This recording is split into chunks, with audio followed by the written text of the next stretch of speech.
জয়ের পরে প্রথম কাজ কি হবে? প্রথম কাজ হবে বাগদার রাস্তা খুবই খারাপ, রাস্তা ওইসব আমার খুবই ওনাদের পাশে দাঁড়ানো, ওনাদের পাশে যেন কাজ করতে পারি। লাইটের খুব সমস্যা, তারপর হচ্ছে ব্রিজের খুব সমস্যা, ওটা আমি করতে চাই কি ওনাদের হয়ে দাঁড়াতে পারি। একটা জিনিস প্রশ্ন, সেটা হচ্ছে লোকসভা নির্বাচনে তোমার দাদা শান্তনু ক্যামেরা লোকসভা নির্বাচনে শান্তনু ঠাকুর এখান থেকে 20,000 ভোটের লিড ছিল, সেখানে দেখা যাচ্ছে যে তুমি 33,000 ভোটের লিড আছো, কি বলবো? সেটা হচ্ছে দিদির জন্য, দিদির উন্নয়ন দেখে মানুষরা বুঝতে পেরেছে কি দিদিই করতে পারবে, তাছাড়া কোনো বিজেপি কংগ্রেস এখানে আসতে পারবে না। বিধানসভায় তুমি সব থেকে কনিষ্ঠ হিসাবে এই প্রথম পশ্চিমবঙ্গের ইতিহাসে যাবে, কি বলবে? কনিষ্ঠ যে বয়সটা ম্যাটার করে না, ম্যাটার করে হচ্ছে আমি কতটা মানুষের জন্য করতে পারি, মানুষের পাশে কতটা দাঁড়াতে পারি, সেটাই হচ্ছে ম্যাটার। বয়স তো আমার 50 বছরও যদি হতো তাহলে ওটাই কাজ করতাম, সেটাই বলছি মানুষের কাজ। কাকে উৎসর্গ করবে?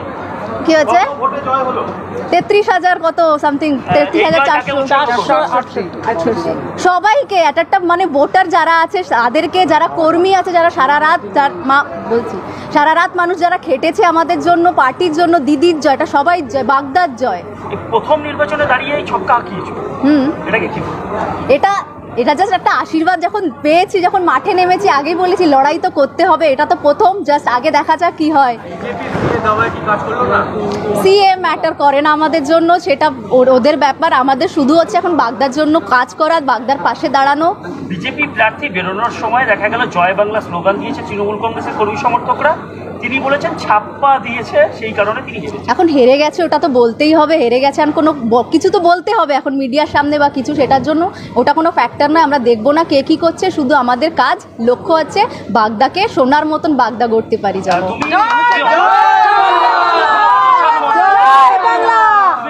মঞ্চ থেকে রাজনীতির মঞ্চে মায়ের ঘর ফিরিয়ে নেওয়ার দাবিতে, সেখান থেকে রাজনীতির মঞ্চে কি বলবে? সেই একদমই নয়, ওটা একটা কোইন্সিডেন্স হতে পারে কি অনশনে বসেছি তারপরে এটা পেয়ে গেছি, ওর সাথে এটা কোনো কানেকশন নেই, ওটা অধিকারের লড়াই ছিল। আমাকে তোমরা জানো সবাই, কি আপনারা জানেন কেমন আমাদের ঘর থেকে তাড়িয়ে তালা মেরেছে, সেই হিসাবে অধিকারের লড়াই ছিল, ওটা আলাদা এটা আলাদা। ওর সাথে কি দাদার সঙ্গে এরপরে কথা হবে?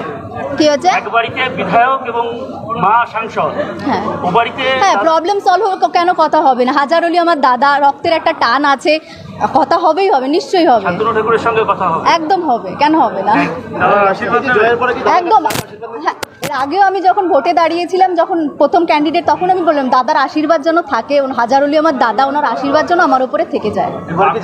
সবাই বিভিন্ন নেতাদের বিরুদ্ধে বিভিন্ন অভিযোগ, এবার কি শুদ্ধিকরণের পথে হাঁটবে দল? বাগদা কি বুঝতে পারলাম? বাগদায় তৃণমূলের একাধিক নেতার বিরুদ্ধে বিভিন্ন দুর্নীতির অভিযোগ উঠেছে বিগত দিনে।